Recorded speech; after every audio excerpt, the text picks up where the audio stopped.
You will not be able to say what you think about Diane Keaton's secrets now that she has died. The movie business has lost one of its different voices. Diane Keaton, the Oscar-winning actor who changed the roles of women on and off screen for over 50 years, has died at the age of 79.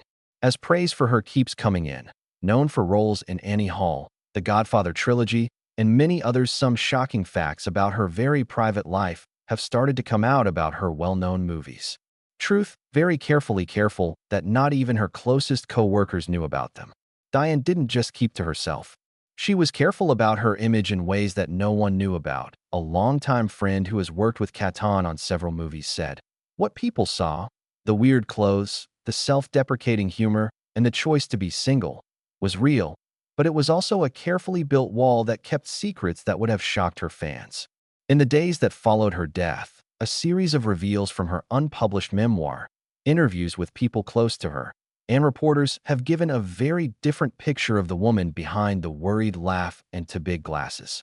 From secret love stories that changed the past of movies to Keaton had skills that her competitors admired, and her life had aspects that change how we think about her whole career.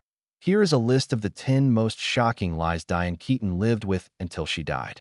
Revelations that change everything: our knowledge of an actress whose personality seemed clear but had hidden depths that no one saw. This aren't just rumors about celebrities.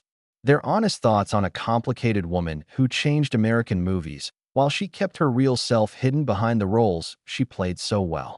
First, let's look at the most shocking news of all. Where Keaton got her most famous part, the one that made her famous for 50 years, a place that is much more personal than anyone thought. Stressed out at all? Not at all. Diane Keaton doesn't get scared. "Right now I'm really scared. My heart is beating really fast." It's not. Why would Diane Keaton ever be scared? The real Annie Hall did not appear in number 10. That was her exact twin sister. Fans and reviewers of movies have argued for 50 years about how much of how much of Diane's Oscar-winning performance as Annie Hall was acting, and how much was her just being herself on screen. The stuttered word, the way she talks, dresses, and has a cute nervousness all seem to be extensions of Keaton's real self. Personal style. The truth in her private papers is a lot more complicated and breaks my heart. Annie Hall wasn't Diane pretending to be herself.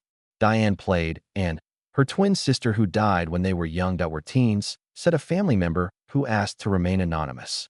The way they act, what they wear, and even the saying "for a lad," those were all originally Anne's. The show that made Diane famous was actually a private one. Honor to the sister that no one knew about. Several sources who are now coming out say that Keaton was born Diane Hall, which was her real last name before she changed it to her mother's given name. She has an identical twin sister, a girl named Anne. When and died of leukemia when the girls were 16, Keaton rarely talked about her sister in public. Instead, she dealt with her sadness through her art. Diane started to play the part while Woody Allen was working on it with her, using parts of Anne's personality, as told by a film historian who has studied Keaton's work. That a lot of it, what started out as improvised character work, turned into a full-fledged representation of her sister who had died. Allen added these parts to the script without knowing where they came from, which helped Keaton, without him knowing it, make the most personal act in the history of modern movies. This new information changes how we think about not just Annie Hall, but Keaton's whole work path. Her well-known sense of style, the menswear-inspired styles that started a worldwide trend, weren't just a choice of style. They were a way of life. A link to her sister, who first tried wearing their dad's clothes when she was a teenager. Nicole, never a costume artist who worked on the show, told people they were wrong when they thought Annie Hall was just an inflated version of herself that worked on several movies with Keaton. The truth hurt too much and was kept too secret. But people who knew her well knew that when the subject came up, she would avoid talking about it directly by making jokes. A well-known Keaton defense: when something is cut too close to the bone. This hidden motivation makes what was even more moving. Already thought to be one of the most real acts in movie history. What looked like Keaton just being herself was bringing her dead sister back to life through the medium that had given her life, was a complicated way to remember her own purpose in life. Sleeper was fun, and the little girl with the drum set was really great. Yes. That's kind of number 9.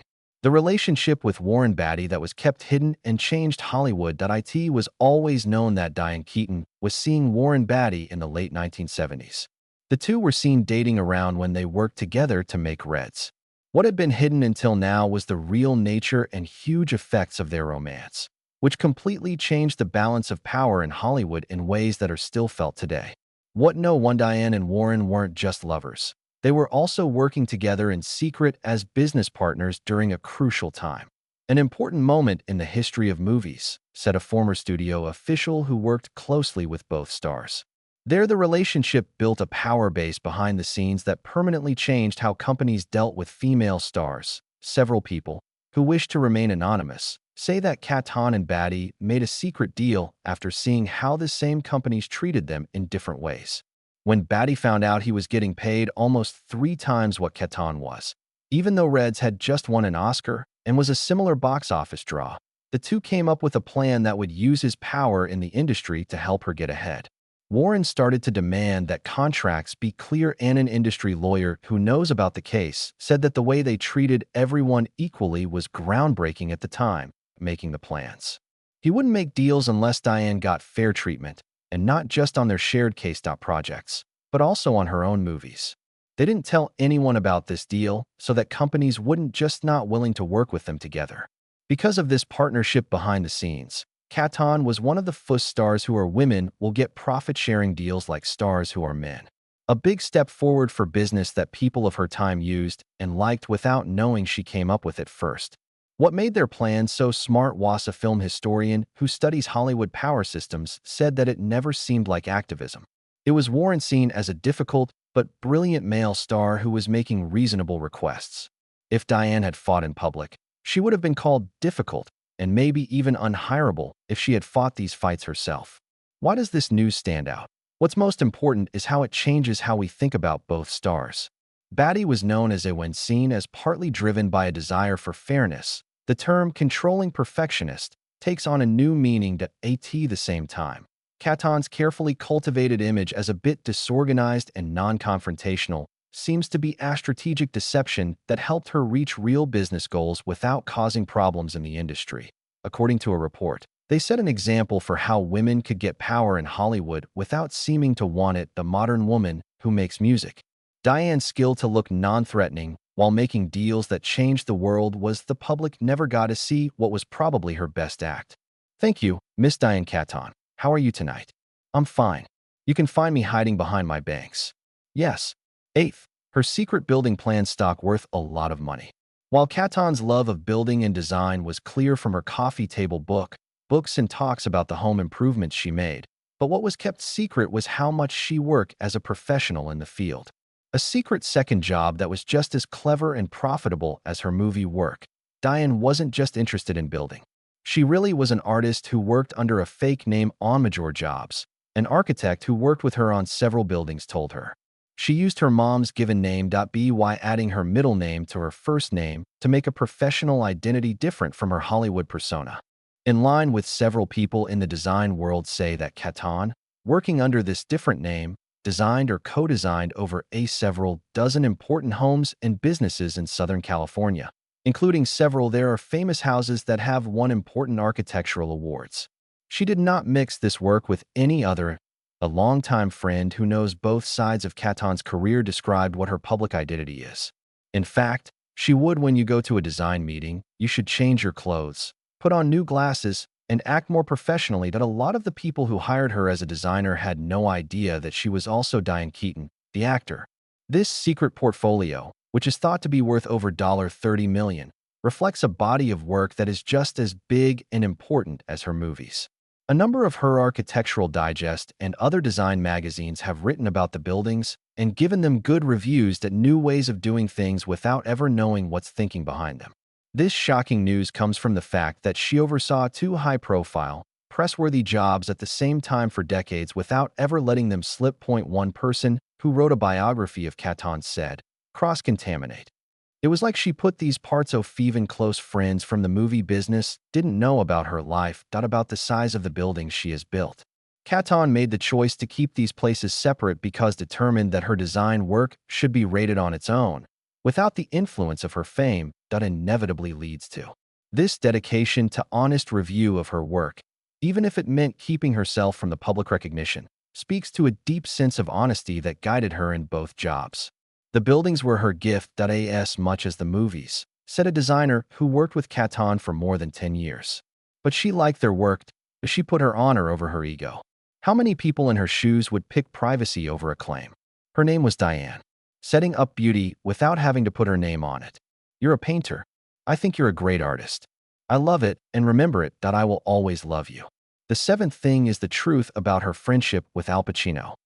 People have talked about Keaton's on-again, off-again connection with Al Pacino while the Godfather trilogy was being filmed out of rumors in Hollywood for decades. What no one else knew, and what Keaton only told a few people the real nature of their relationship and why it ended in the end was revealed in letters that were made public after her death. Their strong bond is clear. The press made it seem like they were just dating, but they weren't. That revealed a friend who was close with both stars at the time. They got married twice and lived together for almost a year. 3 years in total, and were a lot closer to getting married than anyone thought. It wasn't a lack of love that kept them apart. It was something a lot more complicated. Letters Keaton sent to her sister in the late 1980s say that the relationship began mostly because Pacino insisted Keaton quit acting after she got married, which was something she couldn't stand at who he was, but that she really thought about because she loved him so much. Al had a co-worker who worked with him said that he had traditional ideas about family that went against his artistic image. The two stars. He told Diane that she should stop working in movies and start a family instead. Because they had fought so hard, it was impossible for her to make a name for herself as more than just a pretty face. Still, she almost made it. From the letters, we can see that Keaton turned down a number of important jobs in the early 1980s while thinking about Pacino's ultimatum, a time that had been thought to be a lack of good stories rather than a personal worry about her future. What no one knew was that her Oscar-winning role in Reds happened at the exact a film historian said that she had chosen at that moment to put her job ahead of her relationship. How that made you feel? It wasn't just acting that made the performance feel like a woman torn between love and freedom. Who was it? She is thinking about the hardest choice she has ever had to make. The letters also show that Pacino and Keaton kept up a complex link long after they were no longer dating. With Pacino playing an important role in projects with Keaton helping him with private problems that were never made public, they formed a different kind of relationship that a director who worked with both stars said it was better than the one they had originally planned. It's less common, but more accepting of who they really were in the end. They have the power to turn romantic sadness into two people who have been friends for a long time, have mental maturity that they don't get enough credit for. This new information changes how many of Keaton's career decisions in the 1980s are seen and gives them more poignant context to her roles in movies about making sacrifices and tough decisions. The woman who became a symbol of no one ever thought that independence would be so close to taking the traditional road. Listen up, you drive. Do I drive? No, not really. Now I understand why I'm having trouble driving. Do you? Yes. Sixth, her secret role in supporting Woody Allen's work. The business relationship between Diane Keaton and some of the most famous movies of the 1970s, like Annie Hall and Manhattan, were made by Woody Allen. What was left Keaton's important part behind the scenes in saving Allen's career when it was at its worst had been kept secret until now. Action that changed American film comedies in an important way. The first few movies Woody made before Annie Hall were not doing well. According to a producer who worked on several Allen projects, the movie did well both financially and critically. After Sleeper didn't do well, they were ready to pass him up because he was too smart or niche.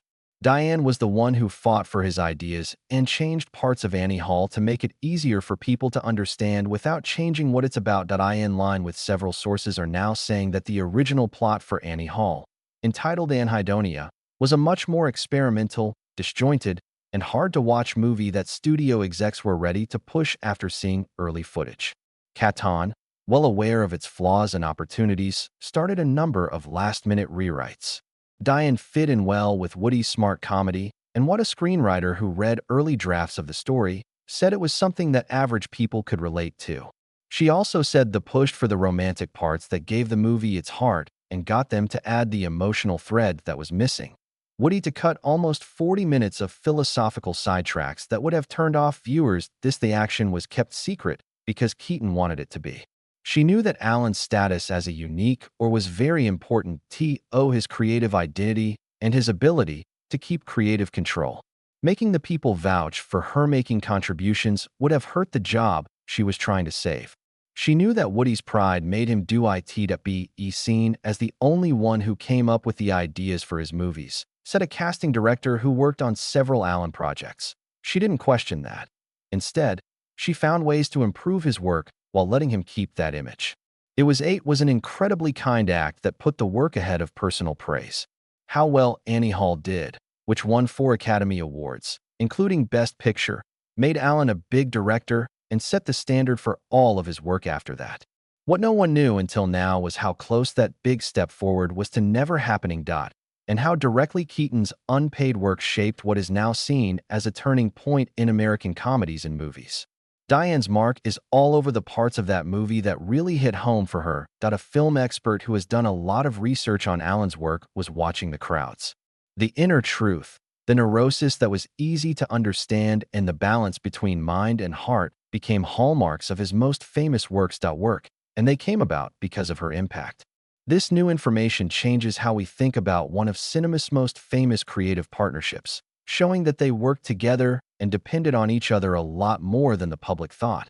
The story was recognized. And that Keaton's part went far beyond her performance on screen to the shaping off the sound that Allen would make his own. It's awful. Of course, it was the lowest time in my life. And this is what I think about what it means to be number 5. The secret battle for health she fought for many years. Throughout her work, Keaton gave off an air of boundless vitality and energy, keeping up a strict work plan well into her 70s. What was completely hidden from the world was her rare form of rheumatoid arthritis for decades, which hurt her all the time and made it more and more difficult for her to do things. Film sets have a lot of complicated housing. Diane got the news when she was in her early 40s, around the time she made Baby Boom. A doctor who has worked with the star for many years said, "Determination that was not accepted at all." It also explains why she is so famously quiet about some things. Of getting older. Not because she was arrogant, but because she knew that admitting to having physical limitations would make people like her more. Would be made worse by her secret illness. Someone in charge of her said, she never wanted sympathy or special treatment. Worked on several movies with Keaton. Even more importantly, she never wanted people to watch her acts because of her condition. She wanted her work to be marked on its own, not based on how she felt about it. Problems with health. This insistence on being judged on the same level as her peers, even though she was having problems, didn't, which is a core value that Keaton's whole career has been based on. A strong will to achieve or fail based on her work by herself, without any extraneous talk or reasons. I only plan to kiss you. That's 4. The family secret that affected her choice of job. People often talk about Keaton's choice to never get married, even though she was seeing some of Hollywood's most attractive men as a female choice for freedom. It's not completely wrong to say that, but private journals released after her death show a more complicated reason that has to do with a family secret she kept hidden all her life in public. Diane's decision not to get married wasn't based on ideas or concepts. It was in reaction to a traumatic event from her childhood that she had never talked about in public. A family friend who was one of the few know the whole story. Her father had bipolar illness that no one knew about, which made the family unstable to the environment. She saw for herself how mental illness can change relationships, and it had a big impact on her life, how she deals with responsibility. Journal writings from many years ago show that Keaton's father went through during her childhood. She had serious manic episodes followed by crippling depressions. These were poorly treated conditions that in 1950s suburban America, it was hard to understand and treat. Her mom kept up a facade of normalcy for the outside world while dealing with problems that were getting worse at home. Diane wrote a lot about how she watched her mother's personality slowly disappear into the all-consuming job of taking care of her sick father. A mental health professional looked over the diaries with permission from the family. She became aware of as a young woman. She made the choice that she would never let a relationship take over her personality that way. This family experience also had a direct effect on Keaton's career options, especially her willingness to, instead of perfect love figures, play women who are complicated and flawed. What she knew about psychological complexity gave her acts a depth that made her stand out from other artists of the time. You can draw a straight line from her to roles like Kay in The Godfather or Renata in Interiors, which are based on family events. A film reviewer who has looked into Keaton's work said, "Her skill at showing how women deal with tough situations with both weakness and strength that came from real-life experiences that most people didn't know about." The diaries show that this past was also linked to Keaton's choice to adopt children later in life. The woman was determined to make a safe and predictable place to live that were very different from her own childhood. She chose to be single. Mother wasn't a rejection of family. It was a well-thought-out plan to build one on her own terms. She wrote, a childhood friend who stayed close to Keaton throughout her life said, "They talked over and over about breaking the cycle." She thought that learning about her father's undiagnosed illness made her want to make something better for her own kids. Her choice to raise her kids by herself wasn't so much about freedom as it was about control, making sure that her children would never be as unstable as she was. This situation gives a deep meaning to what Hash has been called Keaton's odd nonconformity. What looked like an actor going in a different direction was a woman who made choices on purpose to build stability and mental health based on hard-won knowledge from her earlier life events. Music, third, the singing career that almost happened.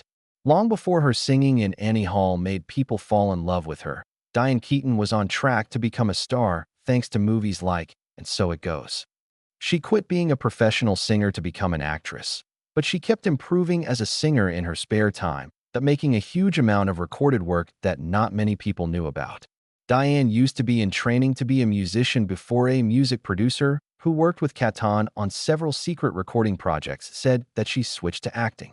While going to school at the nearby Playhouse, she was also singing in nightclubs and creating a one-of-a-kind style, a singing style that mixed jazz phrases with folk sounds.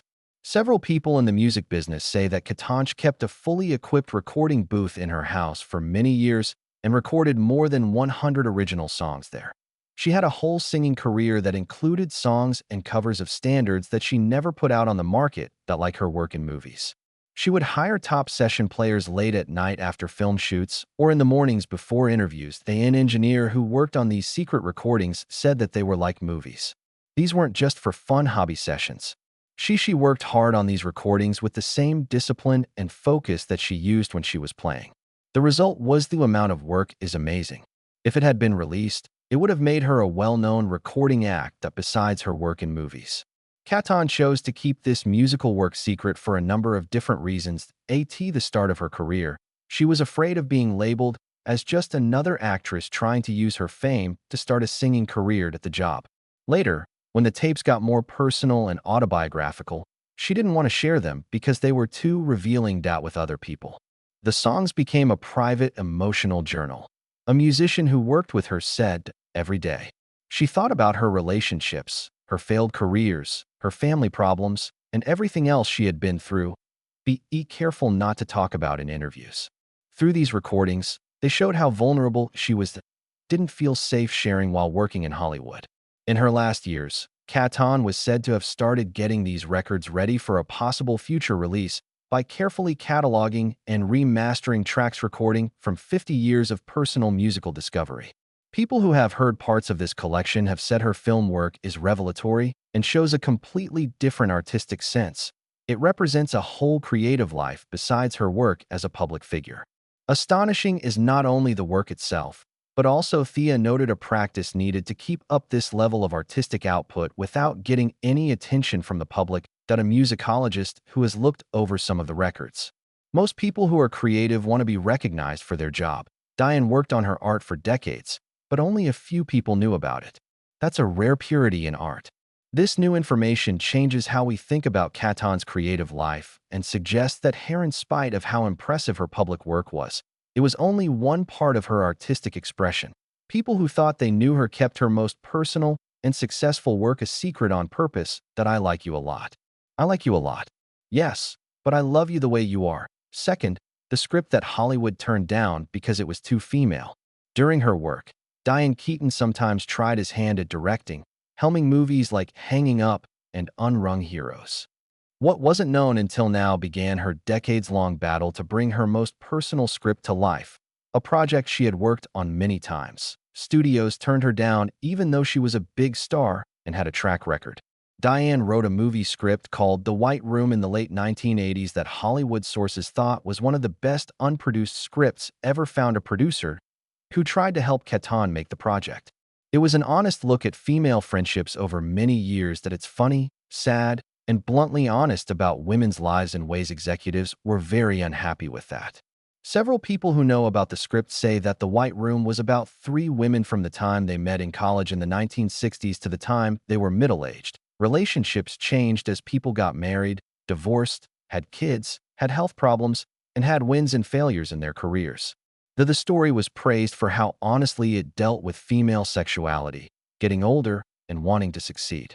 They kept giving the same comments that it was too focused on women to appeal to a wide audience, said a director who was connected to the project for a short time.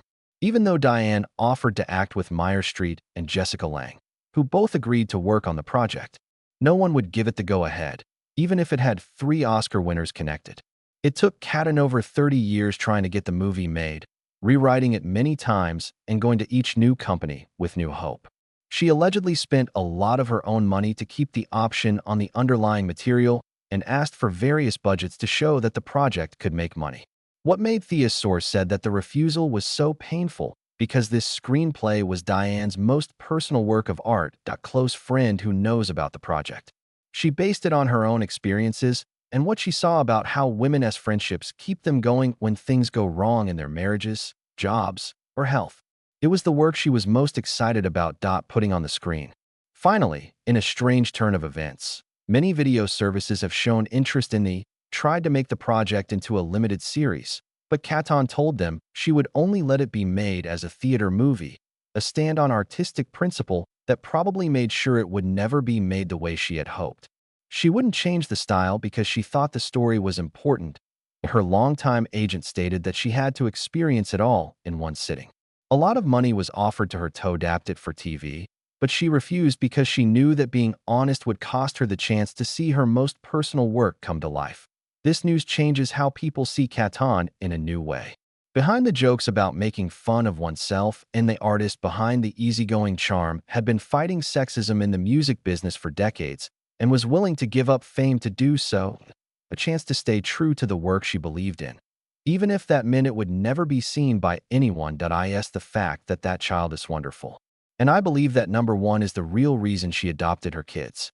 Diane Keaton's choice chose a single mother. She adopted her daughter Dexter in 1996 and her son Duke in 2001. In her 50s, she made news and helped older singles feel more comfortable adopting. What had been kept secret until now was Thea's very personal path that led to this choice. A much more complicated and moving story than the condensed one showed to the public.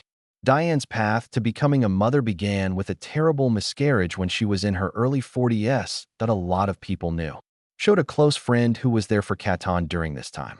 She was seeing someone that stopped in part because her partner didn't want to have kids.